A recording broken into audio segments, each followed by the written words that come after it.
رب اشرح لي صدري ويسر لي أمري واحلل عقدة من لساني يفقه قولي. جی تو یہ ایک اعتراض ان لوگوں کا. دوسرا یہ اعتراض کہ ہم قیامت کے دن نبی کریم صلی اللہ علیہ وسلم ہماری سفارش کریں گے. دنیا میں کیوں نہیں کریں گے؟ دنیا میں بھی کریں گے.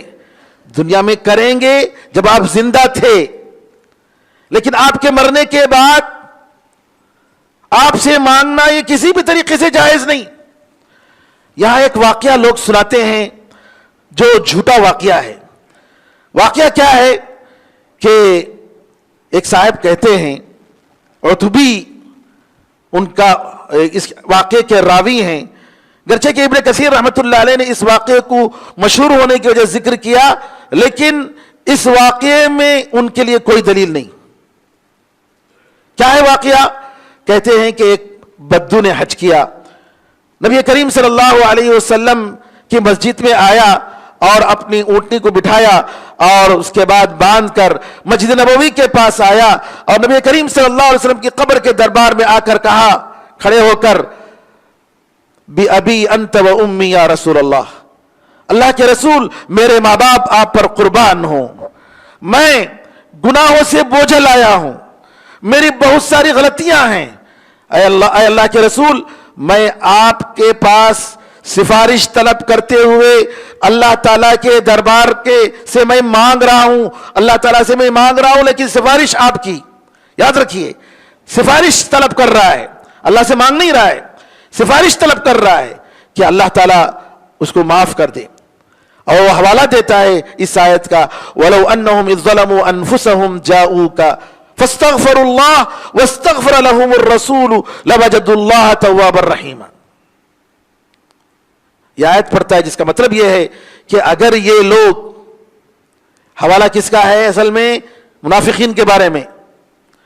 منافقین کے بارے میں قرآن میں ذکر آیا ہے کہ اگر یہ منافقین جب یہ گناہ کرتے ہیں، ظلم کرتے ہیں اپنے آپ پر، آتے اگر رسول اللہ صلی اللہ علیہ وسلم کے پاس اور اللہ تعالیٰ سے معافی مانگتے اور نبی کریم صلی اللہ علیہ وسلم ان کے حق میں بھی معافی مانگتے، تو دیکھتے کہ اللہ تعالیٰ ان کے گناہوں کو معاف کر دیتا. اللہ بڑا رحم کرنے والا، بڑا توبہ کرنے والا ہوتا. قرآن کریم کی اس آیت کی تفسیر دوسری آیت کرتی ہے. وہ کون سی آیت؟ کہ جب وَإِذَا قِيلَ لَهُمْ تَعَالَوْا يَسْتَغْفِرْ لَكُمْ رَسُولُ اللَّهِ لَوَّوْا رُؤُوسَهُمْ، اللہ تعالیٰ نے منافقین کے بارے میں بتایا کہ ان سے اگر کہا جائے کہ آؤ اور اللہ کے رسول کے پاس تاکہ اللہ کے رسول تمہارے سے معافی مانگے، تو یہ لوگ کیا کرتے ہیں؟ پیچھے مڑ کے چلے جاتے ہیں، پیچھے مڑ کے چلے جاتے ہیں. تو نبی کریم صلی اللہ علیہ وسلم کے بارے میں جو آیا ہے آپ کی زندگی میں، اور سب سے بڑھ کر یہ دلیل کہ آپ کے وفات کے بعد کسی صحابی نے جا کر یہ کام نہیں کیا، کبھی ایسا نہیں ہوا، نہ صحابہ میں، نہ تابعین نے، نہ تبع تابعین میں. تو یہ جو غلط فہمی پھیلائی جاتی ہے اس واقعے کے ذریعے، اس کے لیے کوئی دلیل نہیں ہے.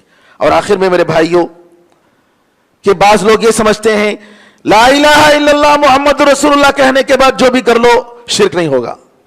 یہ کیا بات ہے؟ لا الہ الا اللہ محمد رسول اللہ کہنے کے بعد جو بھی کرو شرک نہیں ہے. نعوذ باللہ، ایسا کیسے ہو سکتا ہے؟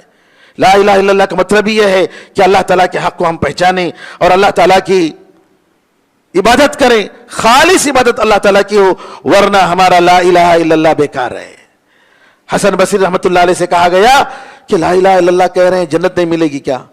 کہا ہاں، لا الہ الا اللہ جنت کی چابی ہے، لیکن چابی کے دانت ہوتے ہیں، بغیر دانت کے آپ چابی جو ہے لے جائیں گے تو دروازہ اس سے نہیں کھلے گا. اور یہ کیا ہے؟ لا الہ الا اللہ کے تقاضے اور نیک عمل، شرک سے دوری، اخلاص، نبی کریم صلی اللہ علیہ وسلم کی سنت کی اتباع اور اطاعت، یہ ساری چیزیں ضروری ہیں، ورنہ ہماری عبادتیں بیکار ہو جائیں گی. میرے بزرگوں، میرے بھائیوں، آج جو فتنے ہیں، ان فتنوں میں اپنے آپ کو، اپنے اولاد کو، اپنے گھر والوں کو شرک کی بلا، بدعت کی بلا ان ساری چیزوں سے، فتنوں سے بچانے کی ضرورت ہے۔ اللہ تعالیٰ سے دعا ہے کہ اللہ تعالیٰ ہمیں اور ہمارے سارے مسلمان بھائی بہنوں کو توحید پر قائم رہنے، توحید پر استقامت کے ساتھ قائم رہنے اور توحید پر اخلاص کے ساتھ، اللہ تعالیٰ کے لیے اخلاص اور اس کی رضامندی کے ساتھ لا الہ الا اللہ کہتے ہوئے موت کی اللہ تعالیٰ ہم سب کو توفیق عطا فرمائے۔ آمین ارحم الراحمین۔ بارک اللہ لنا ولکم فی القرآن العظیم ونفعنا وإیاکم بالآیات والذکر الحکیم، انہ تعالی جواد کریم ملک بر رؤوف رحیم رب حلیم۔